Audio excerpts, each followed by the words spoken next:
The abridged code of Jewish law, Kitzur Shulchan Aruch, chapter 3, Siman Gimel. So we're going to speak about the laws of getting dressed and undressed. And we're not going to finish it today, but let's look at an underlying principle. Underlying principle is that as well as being modest in general, because as the saying goes, no one wants to read an open book. As well as being modest in general, it's not only in front of other people, it's even in front of Hashem. We have to realize we're always in Hashem's presence, and we're probably going to use the word modesty because there's just not another word in English. But what it really means is to be dignified. If you're an important person, if a guest comes to the house, you don't come in a shorts and t-shirt and flip-flops. If you're an important person, it doesn't always mean you have to have a suit and a tie, but there's a certain dignity that comes with certain things. So sneeze, it's again, for lack of a better translation, we're going to use modesty, but it means modesty, dignity, refinement. It's a combination. So as we work our way through, we'll hopefully have a better feel. So Aleph, number 1, Ksiv. It's we have a verse in a Mikah. Vatznei aleches im alekecha. You should walk. Again, we're going to say with modesty. But it's not only modesty, as we said, it's dignity. It's a certain with Hashem your God. So it's not only in front of other people. We have to, if you recall, the beginning of this book is all about, if we recognize that we're always in the presence of Hashem, we're not going to behave the same way as we will if, it's a way a person behaves when they're on their own or with their good friends in their room. And there's a way you behave in public when other people are watching. Any person watching, never mind an important person. So if a person recognizes that he's in the presence of the omnipresent, the infinite God, they're going to behave and speak and conduct themselves in a certain way. So it's not only the actual speech and the behaviors, it's also going to affect how we dress and how we do things. So the fichach, therefore, person has to be tzno, again, this combination of modest / dignified / everything else in all their ways. So we're going to speak about the most basic things first. And therefore, when a person takes off, so now we're talking about underwear, even though it says a shirt over here or other things in flesh, but we're not talking about, if a person has a shirt and underneath he's got tzitzis and an undershirt and maybe several layers. We're talking about when a person takes off the layer of clothing, that now the body is exposed. So when a person does that, a person should be careful not to uncover their body. Now, before anyone starts thinking, so how do you have a shower head, do anything? Let's hold on. So we're not talking about needs now. We're talking about, in general, the concept is the same way we wouldn't walk around naked in front of people. We have to realize that we're in the presence of God. So a person should dress and undress under a covering on their bed. That's one possibility. Another possibility today, so of course we have bathrooms in our homes, right? In the past, when this was written, a person didn't have a bathroom in the home. You went to a public bathhouse and various things. But in that place, which is designed for washing, a person is allowed to be undressed. So, the most convenient way, getting dressed and undressed under one's coverings on the bed. First of all, it's an art, and you have to be reasonably flexible, and can be a bit of a hassle. But in today's modern world, we all have bathrooms. So essentially, a person gets changed in the bathroom, at least the undergarments. Now, a person shouldn't say, I'm in a room inside a room, right? I'm in my bedroom, which you come from a hallway, which comes from the dining room, which comes from an entranceway, whatever it is. Chashaychan, it's dark. Me, Irani, who's going to see me? What difference? No, the person shouldn't say what difference does it make. Because the Holy One, blessed be He, fills the entire world with His glory. And darkness is just like light from God's perspective. You know, the all-knowing, infinite God isn't affected. You know, he doesn't need infrared goggles, you know, to see at night. Night doesn't make a difference. But sneers or boishus. Now, a person is sneers, and again, we're going to say modesty / dignified, and boishus. We're going to say embarrassment, for lack of a better translation. But again, it's not the same way a person would have a certain embarrassment to be undressed in public. There should be that when a person realizes that they're in front of God, this is going to bring a person to a certain, you know, let's say again, submissiveness, for lack of a better translation, for God. But it means, in other words, a person's going to have certain humility, certain understanding and awareness that they're in presence of something greater, and they're going to behave in a way that deserves. So, in a nutshell, yeah, Susan. I was just going to make a comment that there have been certain people in this world that have tried to take away your dignity by making you walk around naked, by especially under war situations. But that didn't, that in itself, it didn't work with us. Obviously, it didn't work with us because we're still here. We're still strong. I just wanted to make that comment. Yes, no, thank you. And no one can, you know, it's very difficult to forcibly take one's dignity, but unfortunately, we can do it to ourselves. And that's really the point over here, is that we're, you know, a person can behave in a way that unfortunately they lose their own dignity. You know, there's some people today, it's misguided. It's not criticizing people, but today's society. I don't understand. What do you mean they take their own dignity? I don't understand. There's some people today who, the way the popular culture is, the things that they encourage people to do are undignified. And the way we're encouraged to dress, again, not us personally, but I'm saying in society, young people in society, and behave and different things. But you're talking about the non-Jews, right? Well, I'm talking about society as a whole, which unfortunately has effect on Jewish society. Some people has less of effect, and unfortunately there are many people who allow themselves to be swept up. And again, not criticizing people necessarily when I say allow themselves.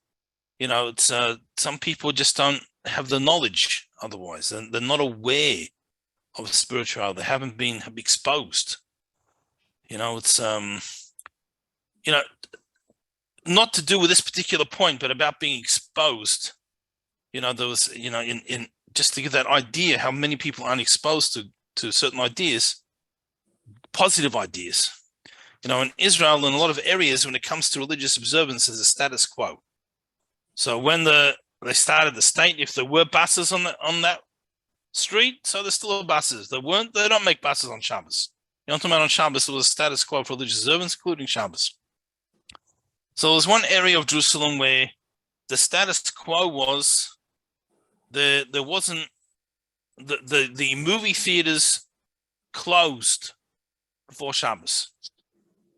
I guess when original status quo was probably more of a theater than a movie theater, but you know, whatever it wasn't open on Friday night. And under a certain government, they got permission to open on Friday night in this Jerusalem area. And there were people, lining up Friday night to buy their tickets, unfortunately. And some people made demonstrations, very loud, angry demonstrations in the jealousy for the desecration of Shabbos, which I can understand their feelings, but it's often counterproductive, that type of demonstration. There was one head of a yeshiva, a very large community, and he told his students as follows. He says, anyone who's going to go to the movies Friday night, it means they don't know what Shabbos is. They haven't experienced the Shabbos. If they would really know what Shabbos is, they wouldn't be going. So instead of demonstrating, everyone on your way home from shul, go over to the lines, the people queued up to buy their movie tickets, and invite someone home for Shabbos. And let's show them what Shabbos is. So again, this has to do with Shabbos, not to do with being modest, but the idea that some people, they haven't had the experience. They don't know what it is. And a lot of young people today, unfortunately, are misled into all kinds of things that is the exact opposite of this concept. And not because they're bad or because they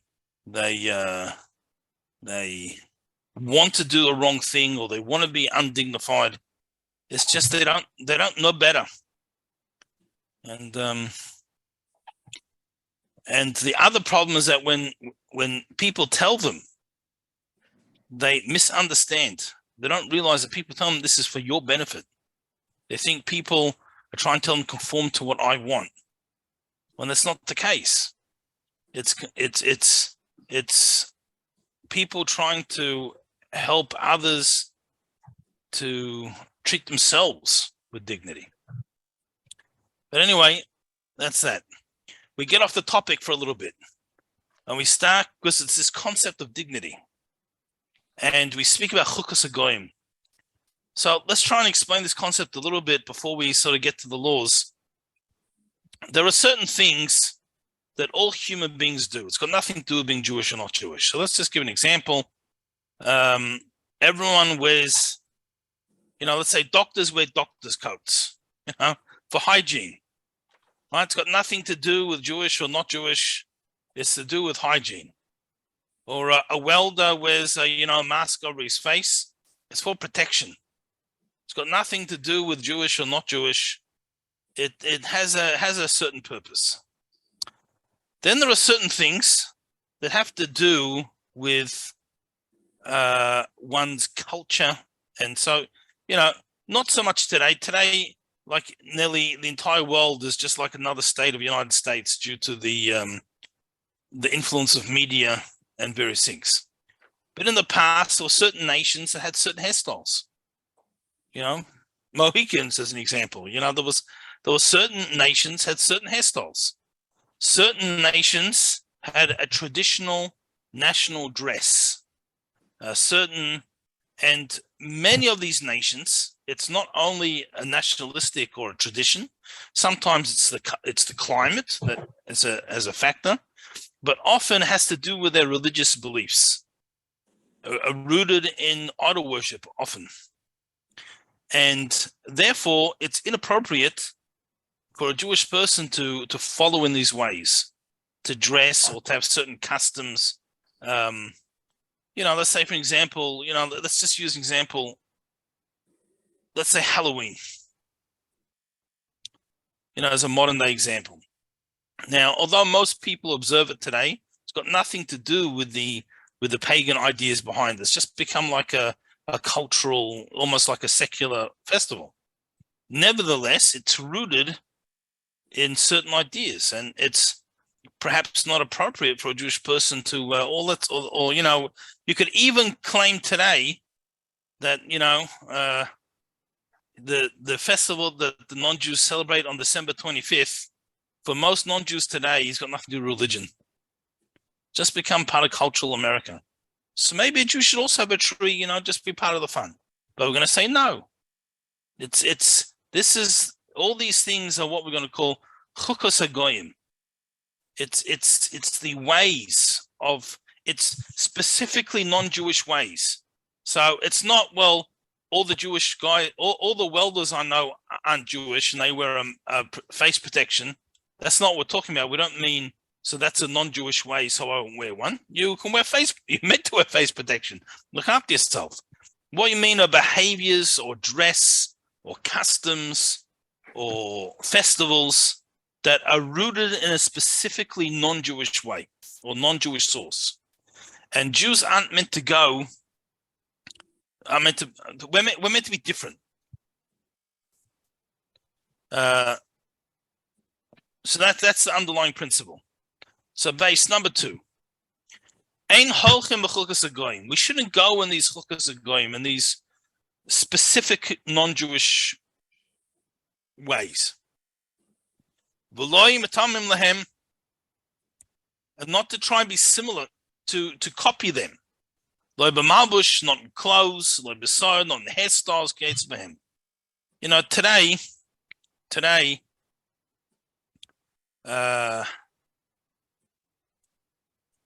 you know, if you look, where do the fashions come from? Most fashions come from people copying how celebrities dress. Now, not all. There are some very decent people who happen to be celebrities, but a large percentage of celebrities today are people whose life is, you know, they're cheating on each other, and there's drugs, and there's all kinds of various things. And again, I'm not saying every single person. Obviously, I'm not trying to brush everyone with the same stroke. But many, many people, you know, if you look at many of the singers, many of the actors and different things that where really the fashions and dress and hairstyles come from, even if it's not from a religious point of view, are they really the people we want to emulate? You know, that's well, it's not really the question here. Really, it's already the answer here. The answer is saying these are the people we don't want to emulate. So it doesn't mean necessarily that everyone has to wear a shtreimel, you know, and you know, various things. What we do see is that traditionally, Jews, wherever they lived, had a certain traditional Jewish dress that was slightly different from the non-Jews, and we went after the latest fashions. Shnema says, we're not meant to try and go follow after the non-Jewish ways. But now we got another verse, both in Vayikra and Leviticus. And in their ways we shouldn't go. But in Nehemar, and yet another verse in Devarim, the end of Chumash. Be very careful not to be trapped by following after them, because it starts off as something innocent, and then it leads, God forbid, one thing to another. We shouldn't wear clothes that are specifically for them. So you know, you don't say, well, button-up shirts are worn by non-Jews. No, it's not specifically for Jews or non-Jews. A button-up shirt is just a way of dressing. But there are certain clothings that, or the way they're put together, may be specific. The clothes that are designated for them, the Shem Gaius, to be, now this is the opposite of the tznius we're talking about, the opposite of dignity.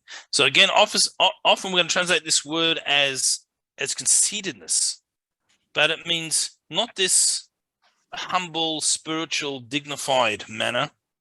The opposite.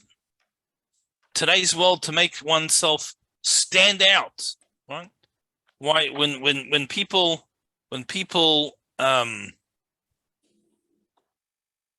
often speak, you know, again in the modern world, when people dress, or unfortunately it's usually undress, what they call attractive or fashionable, it's usually to make one become the center of attention. And by the way, this is, you know, often we're talking about these ideas, people think we're only speaking about women, but it's men as well. You know, one is meant to be not that you want to be invisible, totally under the radar, but one shouldn't if someone who is very dignified walks in and becomes, everyone looks in the room, it's because of the dignity, not because or they're refined looking or they're so I'm thinking of right. Rabbi, sometimes the more clothes you have on, the more dignified and the more people turn heads and That's look. right. Okay. So, I mean, that's happened to me several times where I'm completely covered and everybody says, wow, because I mean, I believe in being, dressing appropriately, but for myself, I dressed appropriately, not for anybody else. That's right. And for that, then, but they're noticing you because of the dignity, not because of the clothes per se, or lack thereof. The sorim, the way the certain upper class used to dress in certain societies. So for example, again, not so much today, but in older times, wearing a sword in public was considered to be going the non-Jewish ways. No, we're not talking about in wartime where people had to carry weapons around, but it used to be, people when they dressed up, you want to look very important, so you carry a weapon. And that was decidedly an un-Jewish way of being dignified. This does sometimes give discussion about whether people should take weapons into the shul and different things, but usually when people wear again, we're not talking about in Israel where you have bigger terrorist issues and you do have people with machine guns, but normally someone that has a gun in shul today, and it depends where you are, different things. Maybe it's normally it's concealed or it's small. It's not a big thing showing off. It's you wouldn't notice if you weren't looking. But the way certain people used to dress, and and with the frilly wigs and I don't know whatever it is, it's all designed to. So we're going to give an example what it says in the Talmud. Now, that example is not relevant at all nowadays. We think, it's not what people do, but it's an example. So what happened? The Asa the Yisrael is Damas Afilu B'Tzusa Mino. We weren't even allowed to copy them in respect to the shoelaces. Now, what used to happen? Is when it came to the shoelaces, the Romans had purple shoelaces, and Jews wore black shoelaces. That's how it was when the Romans came in. Now, She'im Hayadarkom Likshoy Kach V'Derech Yisrael Binyan Achar, if it was the Jewish way to even tie them up in a certain way, and the non-Jews tied a different way, which certainly isn't the case of shoelaces today. But if it was, well, theirs were reddish, it was more purplish, and the Jews were black. Was shiftless as neos, because the color black represents humility and sneers and a certain dignity. This is what the color black traditionally represented. That's why even today, many religious Jews, when they dress up, they wear black. So when you wear your regular clothes, in general might wear a dark color or something, but on Shabbos you wear your fanciest clothes. So if they were incredibly colorful, this is beyond wearing fancy clothes. This goes too far. So even when we wear our nicest clothes, we wear a dark color. So also you saw the shonis. So it becomes forbidden for Jews to change. Now, these things do change over time because what happens in the time and place has an effect. But that is a sudden cultural change. We're not meant to change. And it got to a point in Roman times, it's not saying it here, but I'm just telling you what happened in the Gemara, that what happened was the Romans knew Jews who wore black shoelaces, and they used to go to Jews and threaten them with death to change the shoelaces. Not only just to change the shoelaces. No one cares. No one's going to give up your life for changing shoelaces. But they wanted them to act non-Jewish. And there were people who gave up their lives.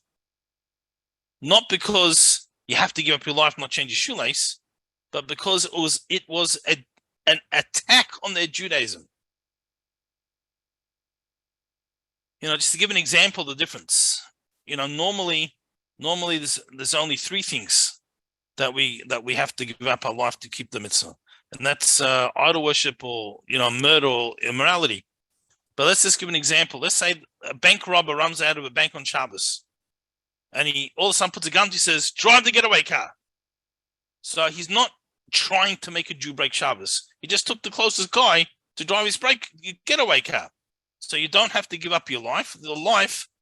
We're gonna have to go. I just finished the story, and those who need to go, we'll see you next week, God willing. Have a wonderful Shabbos. And also, hang on 1 minute. We'll just finish the story. So he's not trying to make a Jew break Shabbos. He just wants someone to drive his getaway car, and therefore the life-threatening situation overrules Shabbos. But if someone came and said, "I want a Jew to break Shabbos," and he goes and tries to say, "You desecrate Shabbos publicly," then sometimes it could be that a Jew may need to give up their life, or it becomes a whole different situation, because it's almost like converting. It's like ripping them away from their Judaism. Anyway, to be continued next week, God willing, and have a wonderful week, everyone. Wonderful Shabbos, and I'm sorry for going 2 minutes over time. You too. Thank you. Thank you, Rabbi. Bye, Stay everyone. safe, everybody. Bye. Stay safe. Sei gesund.